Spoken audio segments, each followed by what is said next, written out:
right, so as we were counting down, I realized I'm right on the verge of something like an epiphany, because the minute I discovered you online, Rick, years ago, there's been something nagging at me, like a splinter in my mind. I know this guy from someplace, somehow.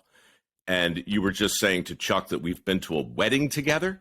2 weddings, Mike. We sat next to each other at 2 weddings, but I didn't look like this. Did you have long hair, like really long hair, really long hair, and it used to be black, and now it's Snow White because I had 3 kids. Oh, this is, I mean, look, I don't get freaked out a lot, Rick, but this, you're throwing a lot at me.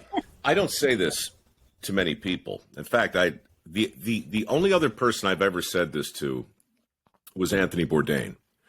But to find somebody who's doing precisely what I think they ought to be doing at this moment in their life is really, really rare. You've had a #1 hit song. You've produced more albums than you can remember. You've got more unheard of hits lying around your basement than probably anyone. And yet all of it has led you to a kind of notoriety, or forgive me, celebrity, that's not a straight line from when I knew you and when you and my pal Dave came up. But the internet didn't exist. No one's thinking about this. I mean, how, this is a stupid question, but how does that feel to Forrest Gump your way into such a weird, weird place? When people ask me, what's it like to do this? I say, well, it's easy. You just have to work 100 hours a week. It's no problem. As long as you're willing to do that and have a lot of luck involved. My wife will say, what are you going to ask Sting when you interview him? Oh, first of all, she says, by the way, I'm going to that. I said, wait, you're going to New York when I interview Sting? She said, yeah. I said, you've never even watched any of my videos. Well, I'm going to start now. One. Right. So she's like, are you going to prepare for it? And I said, what are you talking about? Well, what are you going to ask him? I said, I've been preparing for the Sting interview since 1978. What's there to prepare for? By the way, you said a lot of things in that interview that I want to touch on. But the fact that Roxanne, if it were released today, all these decades later, it would still crush it. It would still go right to the top of the charts. I thought that was maybe, I don't know if you meant it to be, but that was a sublime compliment. And since synchronicity has rapidly become the theme of this podcast, I can't believe we went to a wedding. I just can't believe we went to a wedding together, Rick. I'm literally stowing my head about this. I'm struggling to formulate. We had a great conversation, too. I'm sure that there's pictures of us I'm sure, because we were literally sitting next to each other. I know. On those white folding chairs out by some cliff-type situation. It was freezing outside. I remember that. It was awful. Scrotum tightening, sphincter slamming cold, and our friend David was getting married. And now it's not fair. You don't look anything at all like you did then. But I know. It's just, anyway, Sting. Synchronicity. Sting. Yeah. My favorite part of that interview, and I'm begging you all who are listening, watch this interview.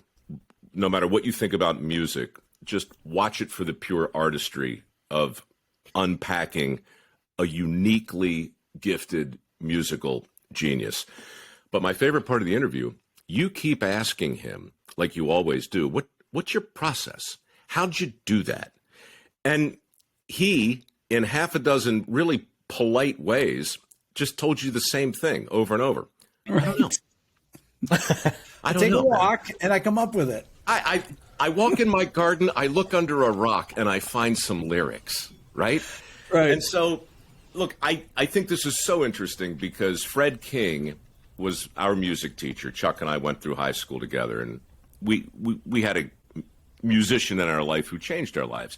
And he used to talk about music in terms of this weird mix of magic and math, right? And you're like the magician's guide to helping people understand the tricks that bands play. But you're also this mathematician. And watching you talk to Sting about trying to understand the math of the thing he does, and watching him respond to you in terms of like, look, it's kind of a trick, and I'm not even sure how it works. I loved that conversation, and I've watched it twice now, and I'm going to watch it again. So congrats. That, as they say, was a get. Thank you. It was. It's still the only video my wife has ever watched of mine. So she told me, she said, I watched your Sting interview. I said, what do you mean you watch it? You were there. Well, I wanted to see how you edited it. And I said, well, how did I do? She said, pretty good. You know what else? Mike, to be honest, so I did this show. I got offered a show in New York City. I've done one show ever. This is in March. Yeah. And some guys at Live Nation approached me about doing a live show. And I said, what should I do? What do you mean live show? Well, you do like a 90-minute thing. A lot of podcasters do this. And why don't you talk to the audience, do a song breakdown, what makes this song great, do Q&A, play guitar, whatever. Just do your thing in front of an audience. So it's like, okay. So we announced the show, and the show sells out. And I'm thinking still, as I'm walking up on stage, what am I going to do? And I had a little set list, just notes on a speaker, on a monitor, and I had a wireless mic. I had prepared a video as an intro. And I actually have 2 shows coming up. I don't know if they're before you'll air this or not, but I'm playing in Seattle on August 6th at the Neptune Theater, and in L.A. at the Wilshire Ebell Theater on August 20th.